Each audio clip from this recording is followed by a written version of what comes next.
Hello students, good evening. आज हम आपको 12th क्लास की मैट्रिक्स के बारे में बताएंगे कि मैट्रिक्स क्या होता है। Matrix is a rectangular structure of numbers and functions. यानी मैट्रिक्स नंबर्स और फंक्शंस का रेक्टेंगुलर स्ट्रक्चर होता है। ये केवल एक अरेंजमेंट है, मैट्रिक्स की कोई वैल्यू नहीं होती है। ठीक है, तो इसकी डेफिनेशन क्या हुई? Matrix is a rectangular structure of numbers and functions. ये डेफिनेशन हो गई, यानी ये rectangular structure of numbers and functions होती है। अब इसको रिप्रेजेंट कैसे करते हैं? मैट्रिक्स को रिप्रेजेंट इंग्लिश अल्फाबेट के कैपिटल लेटर द्वारा रिप्रेजेंट किया जाता है, फॉर एग्जांपल ए, और इसको बिग ब्रैकेट के अंदर इन नंबर्स और फंक्शंस को लिखकर रिप्रेजेंट किया जाता है। अब ये जो इसके अंदर नंबर लिखते हैं ये मैट्रिक्स के एलिमेंट्स कहलाते हैं, और इनको अगर ये इंग्लिश लेटर्स में है तो स्मॉल लेटर में लिखते हैं। For example A11, A12, A13 dot dot dot A1M। इसका मतलब ये होगी इसकी फर्स्ट रो हो गई, दिस इज रो। ये आपकी मैट्रिक्स की रो कहलाती है। ऐसे इसकी सेकंड रो हो जाएगी A21, A22, A23 dot dot dot A2N। इसको हम R1 कहते हैं, इसको R2, सेकंड रो। ऐसे ही आगे हम चलते जाएंगे तो देखिएगा इसमें मान लीजिए कितने कॉलम्स हो गए? N। अब रोज कितनी हो गई? इसमें M रोज मान लेते हैं, M1, AM2, AM3, AMN। तो ये एक इसका स्ट्रक्चर हो गया, इसको रिप्रेजेंट करने का तरीका हो गया। अब मेन बात यह है कि इसमें कितनी रो है। अब ये देखिए इसमें M रो हो गई, ठीक है, ये फर्स्ट रो, ये सेकंड, और ये डॉट डॉट करके M रो। M की वैल्यू कुछ भी हो सकती है। सिमिलरली जो हॉरिजॉन्टल होती हैं उनको रो कहते हैं, और जो वर्टिकल लाइंस होती हैं इनको कॉलम्स कहते हैं, और इनको C से रिप्रेजेंट किया जाता है। C1 first column, this is second, this is third, and this is nth column. इस प्रकार वर्टिकल लाइंस को हम कॉलम्स कहते हैं और हॉरिजॉन्टल लाइंस को हम क्या बोलते हैं? रोज बोलते हैं। अब बात आती है कि इस मैट्रिक्स का ऑर्डर क्या होगा। इस मैट्रिक्स का order of matrix, order of matrix लिखने के लिए हमें देखना है कि इसमें कितनी रोज है, 1, 2 एंड M। तो M क्रॉस कितने कॉलम्स है इसमें? N। तो इसका ऑर्डर क्या हो गया? M cross N। इसको मल्टीप्लाई नहीं करना है, ऐसे ही लिखना है। इसमें M रोज और N कॉलम्स होती हैं, यानी आप इसको लिख सकते हो R, ये रोज होता है पहली वाली वैल्यू, M रोज को रिप्रेजेंट करता है और N किसको रिप्रेजेंट करता है? कॉलम को। तो आप इसको याद कर सकते हो रामचंद्र। रामचंद्र, अभी आपने रामायण देखी है, रामायण में रामचंद्र, तो रामचंद्र से आपको याद कर सकते हो कि R means Ram means row, पहले रो आएगी इनटू बाद में कॉलम्स आएंगे। तो किसी भी मैट्रिक्स के ऑर्डर को हम M क्रॉस N, रो इनटू कॉलम्स के रूप में रिप्रेजेंट कर सकते हैं। अब क्या है, ये जो अंदर रोज और कॉलम्स में जो नंबर या फंक्शन है इनको हम क्या कहते हैं? एलिमेंट्स। क्या बोलते हैं बेटे? Elements. These are elements of a matrix. ये मैट्रिक्स के एलिमेंट्स कहलाते हैं, जैसे A11, A12, A13। अब इसका मतलब क्या है? This is the element of first row and second column. पहली रो और सेकंड कॉलम का ये एलिमेंट्स है। ओके, अब इसमें अगर किसी भी मैट्रिक्स में हमें नंबर ऑफ एलिमेंट्स फाइंड करना है, नंबर ऑफ एलिमेंट्स, तो आप इसको mn, दैट मीन्स इन दोनों का मल्टीप्लाई करके जो भी वैल्यू आएगी वो आपका क्या हो जाएगा? इसका number of elements in A matrix हो जाएगा। ठीक है बेटे, तो ये मैट्रिक्स के बारे में सिंपल जानकारी दी कि मैट्रिक्स को हम इंग्लिश कैपिटल लेटर से रिप्रेजेंट करते हैं और इसको बड़े ब्रैकेट के अंदर इन एलिमेंट्स को रोज और कॉलम्स की फॉर्म में लिखकर रिप्रेजेंट करते हैं। इस मैट्रिक्स का ऑर्डर रोज इनटू कॉलम्स को केवल मल्टीप्लाई करके दिखाना है, उनका मल्टीप्लाई करना नहीं है। ठीक है, m क्रॉस n इसका ऑर्डर हो गया। अगर आपको इसमें नंबर ऑफ एलिमेंट्स निकालने हैं मैट्रिक्स में, तो जो रोज और कॉलम्स का मल्टीप्लाई करके जो वैल्यू आएगी वो आपका क्या हो जाएगा? नंबर ऑफ एलिमेंट्स हो जाएगा। Okay, this is matrix. अब इसका शॉर्ट रूप,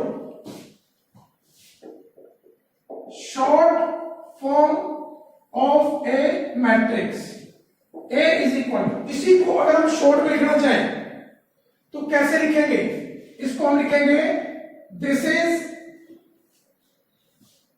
बिग ब्रैकेट, इसके अंदर इसके एलिमेंट्स को ए आई जे, और यहां क्या लिखेंगे? आई क्रॉस जे। आई इसकी रोज को रिप्रेजेंट कर रहा है और जे क्या कर रहा है? इसके कॉलम्स को। Ith row and jth column, इसको शॉर्ट रूप में ऐसे रिप्रेजेंट किया जा सकता है। ओके, अब आगे आता है कि क्या इस मैट्रिक्स की कोई वैल्यू होती है? नो, मैट्रिक्स की कोई वैल्यू नहीं होती है। मैट्रिक्स केवल नंबर और फंक्शंस का एक अरेंजमेंट है, इसकी कोई वैल्यू नहीं होती है। ओके, आगे चलते हैं types of matrix. Types of matrix में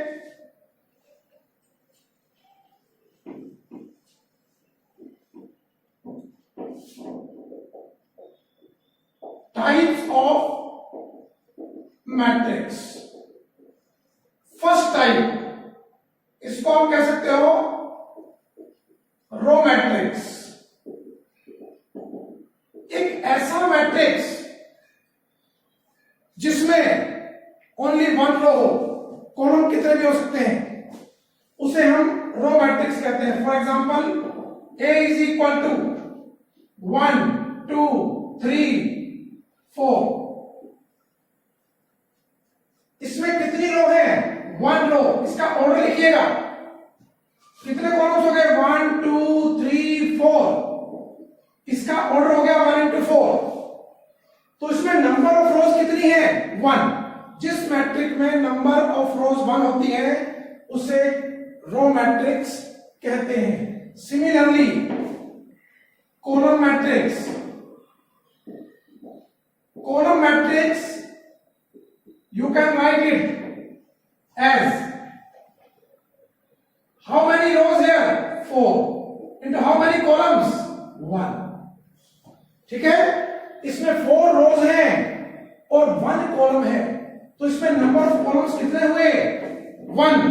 तो जहां पे जिस मैट्रिक्स में नंबर ऑफ कॉलम्स 1 होता है उसे हम कॉलम मैट्रिक्स कहते हैं, और जिसमें नंबर ऑफ रोज 1 होती है उसे हम रो मैट्रिक्स कहते हैं। थर्ड, नल मैट्रिक्स और जीरो मैट्रिक्स। ऐसा मैट्रिक्स जिसके सभी एलिमेंट्स, ऐसा मैट्रिक्स जिसके सभी एलिमेंट्स 0 हो। For example A is equal to 0 0 0 0 0 0 0 0 0. All elements of matrix are 0. Then it is called zero या null matrix, okay, it's order is 3 into 3, or you can write it, या you can represent it O या शून्य. This is null or zero matrix. Next, square matrix. A matrix which have same number of rows and columns is called square matrix. For example, A is equal to 1 2 3 4. Its order is this. Here number of rows are 2 and number of columns are also 2. Therefore, it is a square matrix. ये एक square matrix है जिसमें number of रो और number of columns equal होते हैं, समान होते हैं, उसे हम स्क्वायर मैट्रिक्स कहते हैं. ऐसे ही आप ये लिख सकते हो 1 2 3 4 5 6 7 8 9. दिस इज 3 into 3 का स्क्वायर मैट्रिक्स है. इसका ऑर्डर 3 into 3 हो गया. Similarly you can write it.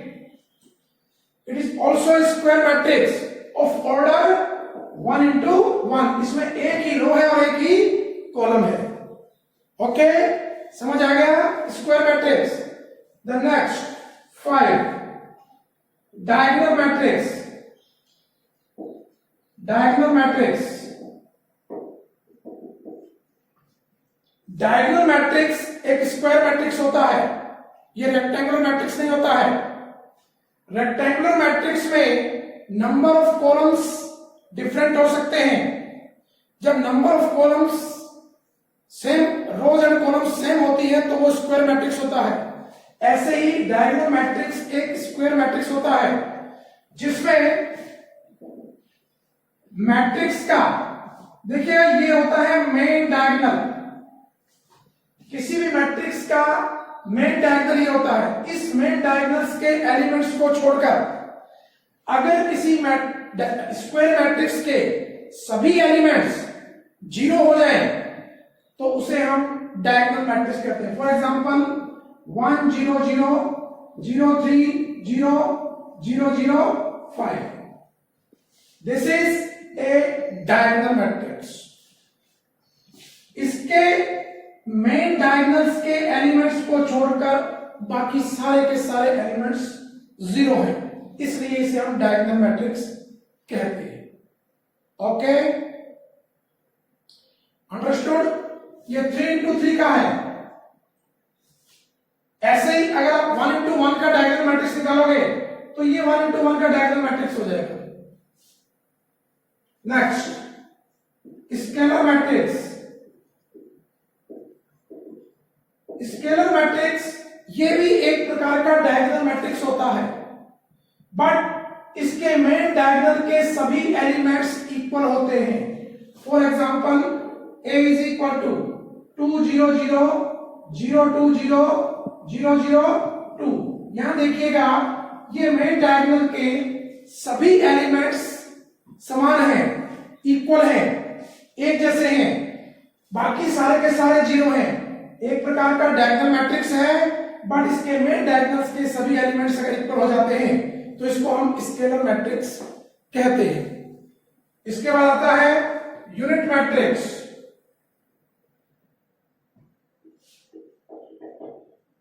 Seventh unit matrix. Unit matrix को आइडेंटिटी मैट्रिक्स भी कहते हैं. इसको आई से रिप्रेजेंट करते हैं.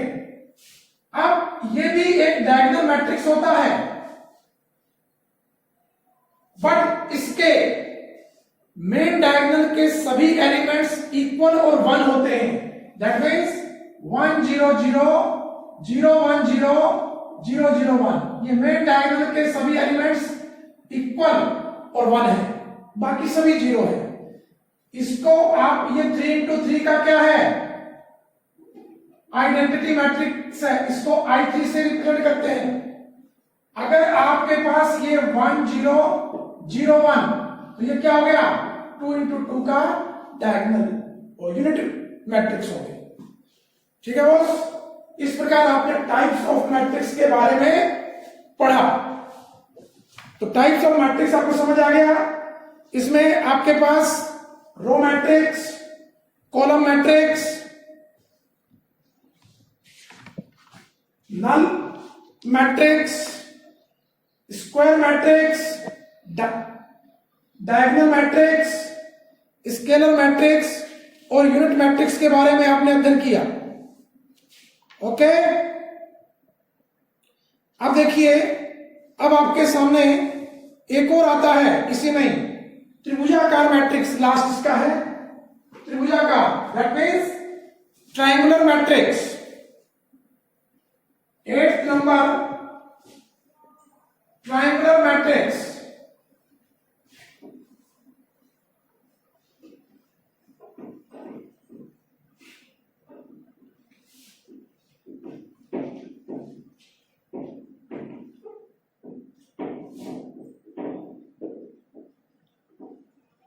ट्रायंगुलर मैट्रिक्स ये भी एक प्रकार का आपके पास स्क्वायर मैट्रिक्स ही होता है।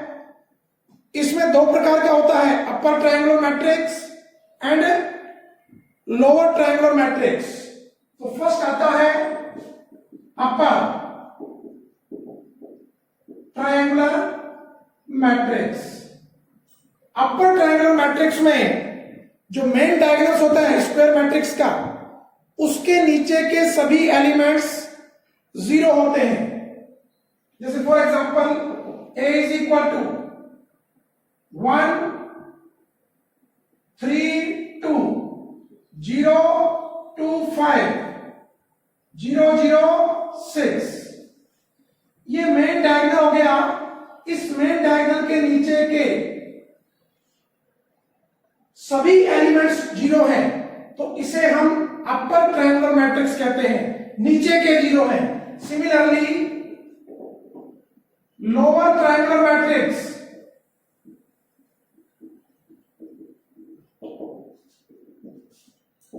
फॉर एग्जांपल 1 0 0 2 3 0 and 5 6 0 5 6 3, ये मेन डायगोनल हो गया। इस मेन डायगोनल्स के ऊपर के सभी एलिमेंट्स क्या हैं? 0 हैं। मेन डायगोनल्स के ऊपर के सभी एलिमेंट्स 0 होते हैं, तो इसे लोअर ट्रायंगुलर, देखो उल्टा है, अपर में नीचे के 0 आते हैं सभी और लोअर में ऊपर के सभी 0 आते हैं। इस प्रकार ये ट्रायंगुलर मैट्रिक्स 2 टाइप्स का है, अपर ट्रायंगुलर मैट्रिक्स और लोअर ट्रायंगुलर मैट्रिक्स। ओके, ये टाइप्स ऑफ मैट्रिक्स हो गया। अब आपके पास नेक्स्ट जो टॉपिक आता है वो टॉपिक्स है properties of matrix. Properties of matrix में पहली चीज आती है transpose of a matrix. Transpose of a matrix,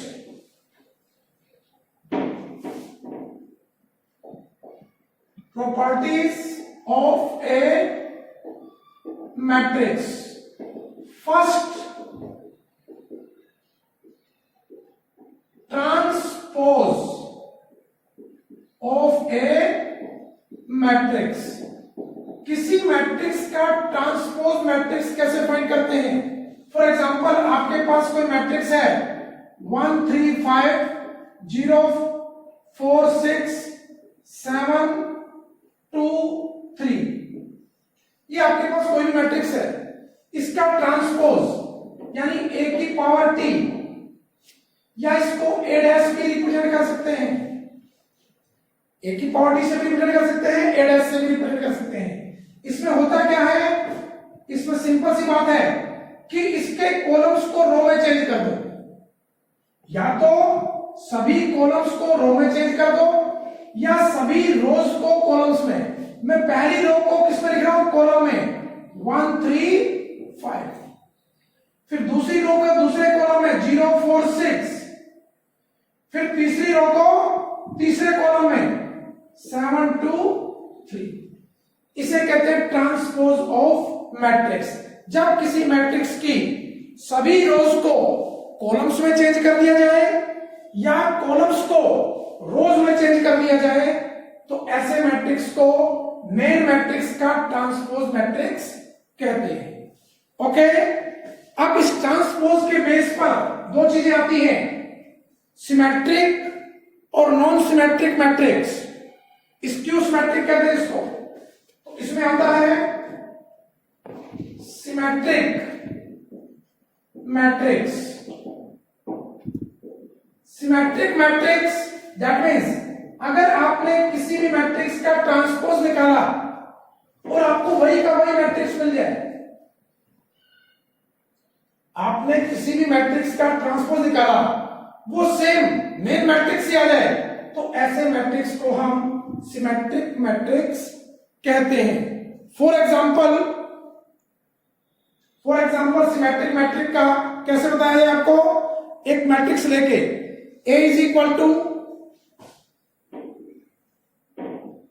2 - 3 -3 4। अगर हम इसका a की पावर t निकालते हैं ट्रांसपोज, तो देखिए इसका a की पावर 2, फर्स्ट कॉलम को फर्स्ट रो में, फर्स्ट रो को फर्स्ट कॉलम में चेंज कर दीजिए। ये 2 - 3 है तो ये फर्स्ट रो है, ये फर्स्ट कॉलम में चेंज हो गई। सेकंड रो सेकंड कॉलम में -3 4। अब आप ये देखिए ये a की पावर t किसके इक्वल आ गया, आपने देखा same as it is a, क्या आ गया a। तो आप ये कह सकते हो कि ये सिमेट्रिक मैट्रिक्स है। Okay, good out. अब देखिए सिमेट्रिक मैट्रिक्स की पहचान कैसे करेंगे, ये तो निकालने का तरीका अगर हम वैसे आपको पहचान करनी हो तो कैसे करेंगे। देखिए मैं एक मैट्रिक्स लिख रहा हूं A इज इक्वल टू, इसका डायगोनल मैंने लिख दिया 1 2 3।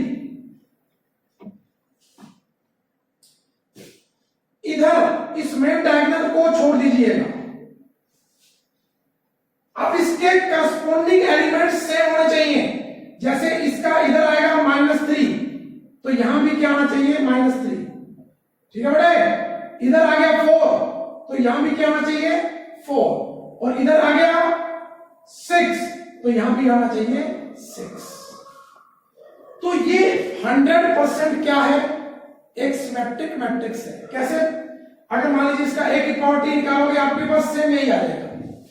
तो कहने का मतलब है अगर हमको पहचान करना है बिना ट्रांसपोज निकाले किसी मैट्रिक्स का कि वो सिमेट्रिक मैट्रिक्स है या नहीं, तो हम उसकी कैसे पहचान करेंगे, हम उसके मेन डायगोनल्स को छोड़ देंगे, फिर उसके करस्पॉन्डिंग एलिमेंट्स को देखो ये दोनों सेम है, फिर इसको देखो फिर ये दोनों सेम है, और फिर ये दोनों सेम है। इस प्रकार ये करस्पॉन्डिंग एलिमेंट्स इक्वल होंगे तो हम कह सकते हैं कि ये एक सिमेट्रिक मैट्रिक्स है। सिमिलरली आपने यहां देख लिया, इस मेन डायगोनल को छोड़ दीजिएगा तो ये दोनों सेम है, you can say that it is symmetric. ये बिना ट्रांसपोज निकाले हुए हम किसी मैट्रिक्स को सिमेट्रिक मैट्रिक्स है या नहीं इसके बारे में आपको बता सकते हैं। तो ये बात थी सिमेट्रिक मैट्रिक्स। अगर किसी मैट्रिक्स का ट्रांसपोज मैट्रिक्स निकाला जाए और वो वही का वही मैट्रिक्स आ जाए, ट्रांसपोज निकालने पर भी पहले वाला मेन मैट्रिक्स ही आ जाए, तो उसे हम क्या कहते हैं, सिमेट्रिक मैट्रिक्स कहते हैं। दूसरा इसमें है skew symmetric, skew symmetric matrix. Skew symmetric matrix अगर हम किसी मैट्रिक्स का ट्रांसपोज निकालें वो उसी मैट्रिक्स के सेम हो बट साइन चेंज हो जाए। यहां तो a की power t is equal to plus a आया था, अगर a की power t is equal to minus a आ जाए तो you can say that it is skew symmetric matrix. आप इसकी पहचान कैसे करेंगे, देखिए बिल्कुल इसको लिखना भी इजी है, अगर आपसे कोई लिखवाए तो आप इसको लिख सकते हो। स्क्यू सिमेट्रिक्स के मेन सबसे बड़ी पहचान है मेन डायगोनल्स के सभी एलिमेंट्स 0 होते हैं। स्क्यूज मैट्रिक्स के मेन डायगोनल्स के सभी एलिमेंट्स जीरो होते हैं। इसके अलावा और क्या पहचान है? इसके अलावा ये है कि इसके जो करस्पॉन्डिंग एलिमेंट्स होते हैं, ये अगर ये 2 है तो ये -2 होगा, इनका साइन चेंज होगा। जबकि यहां पे क्या था, दोनों सेम होते थे, सिमेट्रिक में दोनों सेम, और इसका मेन डायगोनल्स के एलिमेंट्स सभी जीरो नहीं होते थे, बीच में जीरो हो सकता है एक, सारे एलिमेंट्स जीरो नहीं होंगे। लेकिन स्क्यूज मैट्रिक्स के मेन डायगोनल्स के सभी एलिमेंट्स जीरो होंगे, और इसके जो करस्पॉन्डिंग एलिमेंट्स हैं वो सेम होंगे बट अपोजिट साइन के होंगे। Okay, if this is -4 that is +4, and last it is 5, this is -1। ये 3 into 3 का एक आपके पास स्क्यू सिमेट्रिक मैट्रिक्स आ गया। तो स्क्यू सिमेट्रिक मैट्रिक्स की सबसे बड़ी पहचान कि इसकी मेन डायगोनल्स के सभी एलिमेंट जीरो होते हैं, पहली पहचान। अब उसके बाद क्या देखना है? उसके बाद इनके करस्पॉन्डिंग एलिमेंट्स के बारे में, ये सेम होने चाहिए बट इनके जो साइन है वो अपोजिट होना चाहिए। ये प्लस का है तो ये माइनस का होगा, ये प्लस का है तो ये माइनस का होगा, अब ये माइनस का है तो ये प्लस का हो गया, ये प्लस है तो ये माइनस है, दोनों 5 -5 -4 4। करस्पॉन्डिंग एलिमेंट्स इक्वल होते हैं बट साइन में अपोजिट होते हैं, इसे हम स्क्यू सिमेट्रिक मैट्रिक्स कहते हैं। ओके, अब आप ध्यान दीजिएगा कि सिमेट्रिक और स्क्यू सिमेट्रिक मैट्रिक्स की भी कुछ प्रॉपर्टीज होती हैं, वो मैं आपको एक तो बता देता हूं। देखिएगा, पहला, अगर आप किसी मैट्रिक्स और उसके ट्रांसपोज को आप ऐड कर रहे हो, किसी मैट्रिक्स और उसके ट्रांसपोज को अगर हम प्लस करते हैं, ऐड करते हैं, तो आपके पास सिमेट्रिक मैट्रिक्स मिलेगा। और अगर आप माइनस करते हो तो स्क्यू सिमेट्रिक मैट्रिक्स मिलेगा। ठीक है, अब बात आती है किसी भी मैट्रिक्स को सिमेट्रिक्स और स्क्यू सिमेट्रिक मैट्रिक्स के सम के रूप में लिख सकते हैं हम। फॉर एग्जांपल, हमने मैट्रिक्स ए लिया है यहां पर, तो मैट्रिक्स ए को हम सिमेट्रिक और स्क्यू सिमेट्रिक के a प्लस ए की power t plus a minus A की पावर t, सिमेट्रिक और स्क्यू सिमेट्रिक के सम, दोनों का सम कर दिया, इन दोनों के सम के इक्वल रिप्रेजेंट करेंगे। लेकिन जब इसको हम करेंगे तो ये इससे माइनस प्लस से कैंसिल हो जाएगा, a और a क्या हो गया 2a, तो इसके बाहर हम 1/2 से मल्टीप्लाई कर देंगे। तो किसी भी मैट्रिक्स को सिमेट्रिक और स्क्यू सिमेट्रिक्स के सम की फॉर्म में ऐसे लिखा जा सकता है। ओके दोस्तों, ठीक, तो आज मैंने आपको इस बारे में पढ़ाया। अब कुछ क्वेश्चंस हम इसके कर लेते हैं बुक्स के, तो देखिएगा क्वेश्चंस के ऊपर चलते हैं।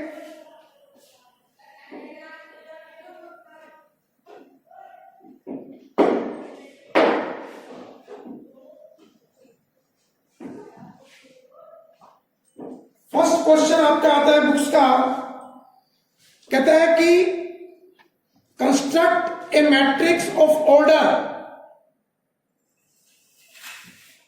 Construct A matrix A is equal to Aij of order 2 into 3, of order 2 into 3, where Aij is equal to 2i plus j। आपको एक मैट्रिक्स कंस्ट्रक्ट करना है जिसका ऑर्डर 2 into 3 है और जिसके एलिमेंट्स को आपने ऐसे रिप्रेजेंट दिया हुआ है, जिसका एलिमेंट्स इस इक्वेशन से रिप्रेजेंट हो रहा है। अब देखिए बेटे क्या होगा, सबसे पहले हमें जितने भी ऑर्डर का मैट्रिक्स फाइंड करना है, उसको हम लिख देते हैं यहां पर 2 इंटू 3 का है 2 इंटू 3। अब इसके एलिमेंट्स देखिए, इसमें 2 तो रो है और 3 कॉलम्स हैं, 2 रोज और 3 कॉलम्स हैं। तो इसका पहला elements A11, A12, A13, column 3 से ज्यादा नहीं होना चाहिए। ऐसे ही A21, A22, A23, रोज की वैल्यू 2 से अब A31 नहीं आएगा क्योंकि इसमें 2 ही रो हैं। तो देखो 2 रोज हो गई और 3 कॉलम्स हो गए। अब ये इसके एलिमेंट्स हो गए। अब इन एलिमेंट्स को यहां से इस फॉर्मूले से निकाल लेंगे।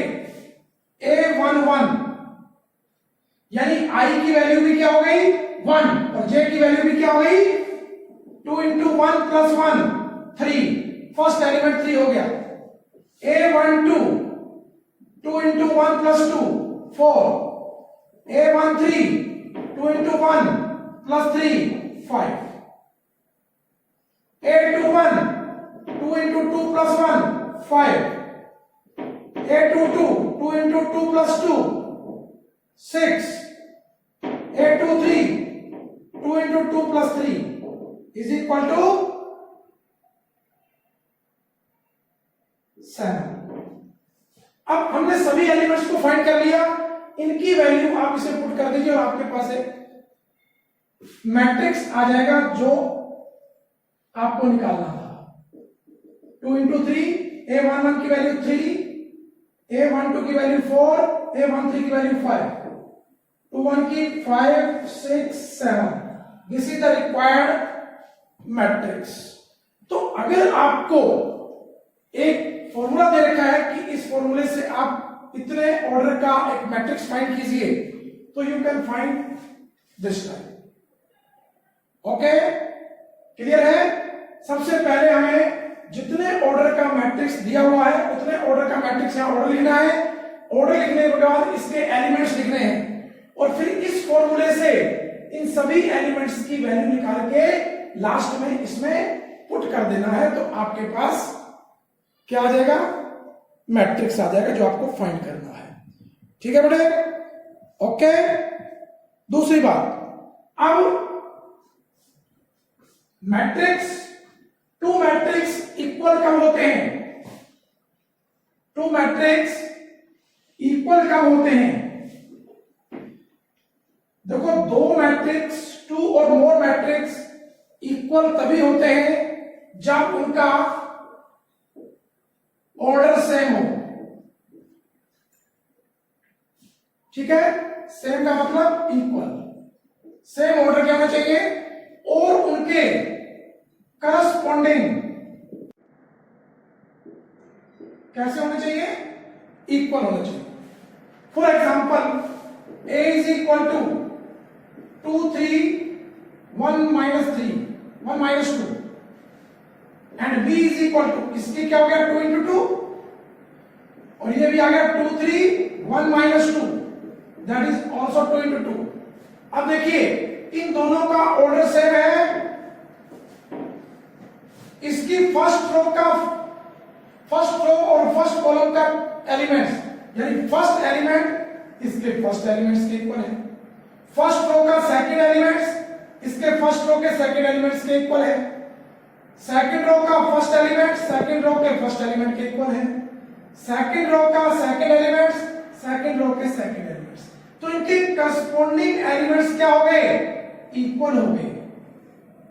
ऑर्डर भी इक्वल है और करस्पॉन्डिंग एलिमेंट्स भी इक्वल है। तो ऐसे मैट्रिक्स को हम इक्वल मैट्रिक्स कहते हैं और इसको A is equal to B से रिप्रेजेंट करते हैं। Okay, equal matrix. अब इक्वल मैट्रिक्स पर बेस भी कुछ क्वेश्चन होते हैं, वो भी आप फाइंड कर सकते हो। ओके बच्चों? Okay, bye.